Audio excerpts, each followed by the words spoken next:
دوستو، جب اللہ کے حکم سے حضرت موسیٰ علیہ السلام بنی اسرائیل کو رات کے وقت مصر سے لے کر نکلے تو سب کچھ نہایت خاموشی سے ہوا۔ لوگ اپنے گھروں سے نکلے اور قافلہ آہستہ آہستہ آگے بڑھتا گیا۔ اس رات فرعون اور اس کی قوم اپنے بیٹوں کی تدفین میں مصروف تھے۔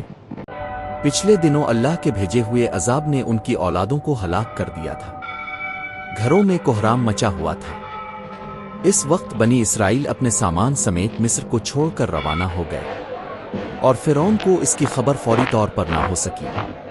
لیکن جیسے ہی صبح کا وقت آیا، قاصد دوڑتے ہوئے محل پہنچے اور فرعون کو اطلاع دی، اے بادشاہ، بنی اسرائیل شہر چھوڑ کر جا چکے ہیں۔ موسیٰ اپنی قوم کو لے کر نکل گیا ہے۔ یہ سن کر فرعون کے غضبناک ہو گیا۔ اس کا تکبر اور غرور یہ برداشت نہ کر سکا۔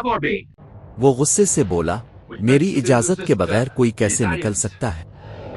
فوج تیار کرو، گھوڑے نکالو، میں موسیٰ اور اس کی قوم کو واپس لاؤں گا۔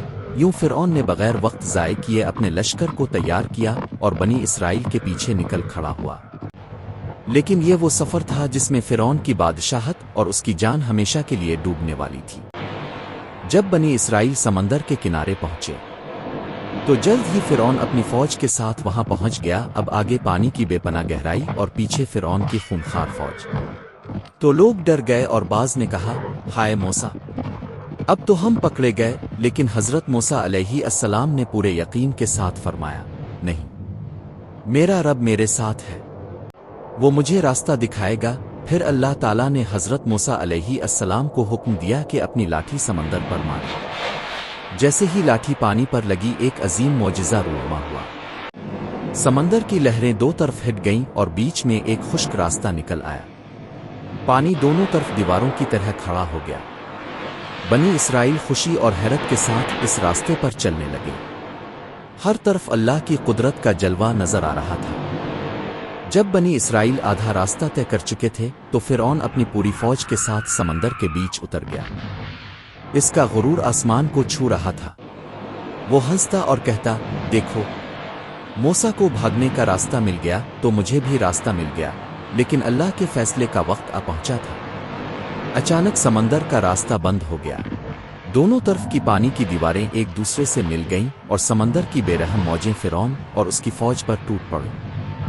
چیخ و پکار، گھوڑوں کی ہنہناہٹ اور سپاہیوں کی جان کنی کی آوازیں فضا میں گونجنے لگیں۔ جلد سب کے سب غرق ہو گئے۔ اسی لمحے ڈوبتے ہوئے فرعون نے گھبرا کر کہا، میں ایمان لایا اس خدا پر جس پر بنی اسرائیل ایمان لائے ہیں، لیکن اس وقت کا ایمان قبول نہ ہوا۔ اللہ تعالیٰ نے فرعون کو غرق کر دیا اور فرمایا کہ اب ہم تیرے جسم کو محفوظ رکھیں گے تاکہ آنے والی نسلوں کے لیے تو ایک عبرت کا نشان بن جائے۔